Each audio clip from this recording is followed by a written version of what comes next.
O yun, meron na. Ha? Sige, dali lang at parang... Ayan na. Bro, so ito, stroke kayo, no? Ha? Taga saan kayo? Sampalok, Tanay. Sampalok Tanay. Sampalok sa Tanay, ano? O sige nga. Na-stroke siya. Isang taon na, di ba? Mag-iisang taon. Mag-iisang taon. O yun, ha? O sige, lakad o kayo, lakad. O, sige, lakad. Sige, op. O, yan ang pinakamabilis, ano? Okay, balik. Yan. Malalaki na anak nyo. O, sige. Okay. Sige, so upo kayo. Oo. Saan ang masakit sa inyo? Namamanhid, masakit saan? Namamalit dito. Namamanhid? Masakit? Wala. Masin lang. Manhid lang, ha? Sige. Parang may 1 kilo daw. Naka ano, ha? O, sige. Eto, ha? O, yung masakit. Hindi, namamanhid niya. Masakit yan, ha? Lalagay niyo ng tabla, ha? Media. 3 inches ang lapad. Ilalagay niyo mula rito. Tapos ito, palagi nakaganon, ha? Sa gabi, pag matutulog, tatalian niyo ito rito. Tali doon. Tali, babandage. Bali, 3 tali. Oo, ha? Tapos tablang ganon, ha? Para sa gabi matutulog siya, ha? Okay, para kasi ito, kailangan kong nakaunat ito, hindi pwede nakaganon, ha? Okay, ngayon, isara nyo, sara. Bukas. Sara. Bukas. Okay. Hatak, ganon. Sige. Okay, tulak. Oh, meron, kaya lang, mahinang-mahina, ha? Ganon. Tingnan nyo ko. Oh, yun, taas. Medyo mahina, ha? Pero walang problema. Matagal lang pero makaka-recover yan, ha? Kasi hindi totaling naputol. Ang problema mo yung salita, ba, sabihin nyo, ba, ka, da. Chicken soup. Kilisok. O, makaka-improve. Pero, nautal, dati ba utal na utal siya? Nag-improve na? Ha? Ganun pa rin. O, mami, tuturo ko, may exercise yan, ha? Kasi baka mami, lumala yan. Yung iba naman, nakaka-recover. Pero iba, lumalala, ha? Habang inaabot ng ilang taon. O, so, alam ko na ito, ha? Alam na tayong gagawin natin dyan. O, ito, taas. Op. Sige, taas. Op. Baba. Okay. Sipa. Hatak. Pag ganun. Sige. Hatak. O, yun ang problema, katulad niya. O, ngayon, malakas na, di ba? Kailangan pupunta ka nito, 6 sa session, susunod sa exercise. Okay, tingnan niyo ako. O, ganun pa. Ganun. O, ayaw, ha? O, kailangan susunod. O, tingnan niyo, ganun. Ito, gagawin niyo ganito, ha? O, yan, ha? Gagawin niyo yan, ha? O. Sige, gawin niyo, ganun. Ayaw. Huwag hawakan.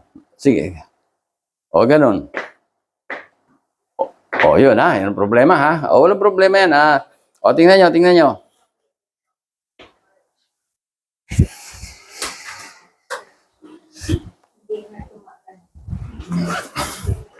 Tayo, para tayong nagtuturo ng 1 taon na bata.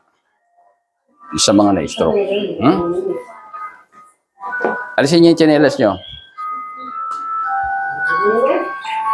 Kaya, tsatsagain lang natin, ha?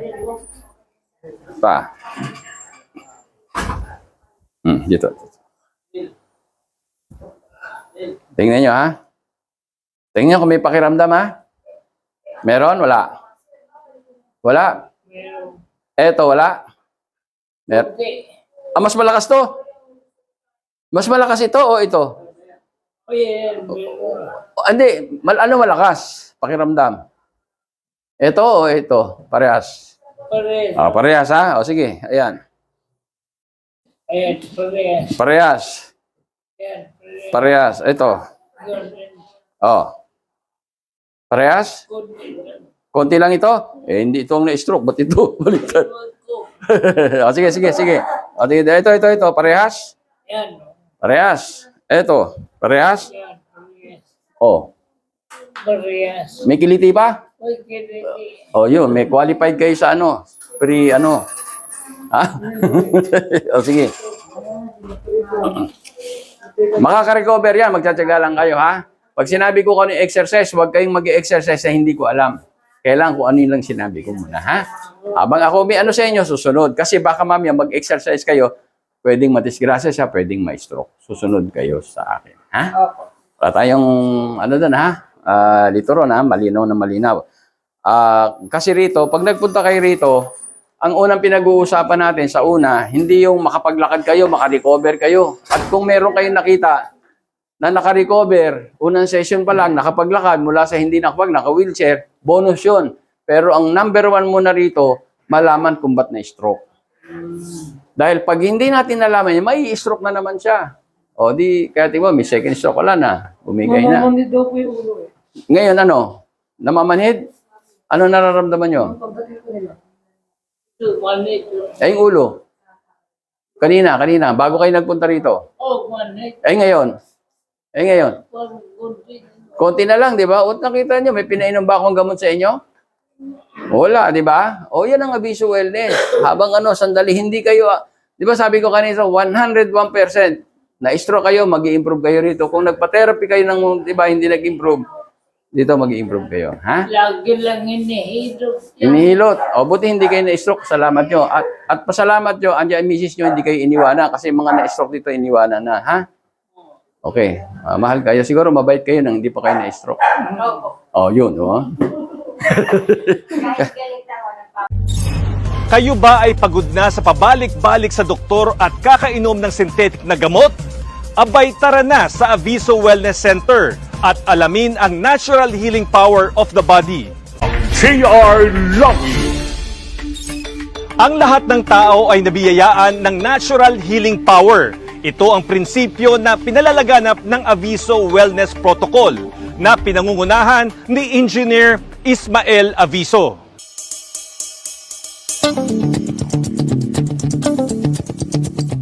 Ayon kay Engineer Aviso, nagkakaroon ng iba't ibang sakit ang tao dahil napabayaan at hindi na gumagana ang ating natural healing power. Ang tao, pag hindi tayo nag-detox, nagbi-build up yung toxic eh. Kasi dapat ang tao, para maganda ang katawan natin, maganda ang daloy ng dugo, merong nutrients na kailangan sa atin. Malaking bagay ang diet o kung ano ang ating kinakain para gumana ang ating natural healing power. Kaya dapat ang kinakain natin, prutas at gulay, 90 to 95%. 5 to 10% lang ang karne. Pero hindi ko sinasabing masama ang karne. Kailangan yun, pero kailangan ko konsumahin natin. Kasi pang-build up ng muscle yun eh.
Ilang mga natatanging Pinoy sa bansa ginawaran ng pagkilala sa katatapos lang na Bravo Filipino Awards na ginanap sa Manila Hotel. Basta binigyang pagkilala yung Pinoy inventor na si Ismael Aviso Sr. bilang Inventor of the Year at kanyang anak na young entrepreneur na ginawaran ng Excellence in Business. First of all, I'm very thankful sa na binigyan tayo ng pagkakataon ni Bravo Filipino na maging part of awardee of this year to be Excellence in Business. So I'm very happy. nakasali yung business namin dito. Nagpapasalamat ako maraming. Una sa Diyos, siyempre. Pangalawa, sa mga organizer nito, nakilala nila yan. Lalo-lalo na sa panahon ng pandemic. Ano?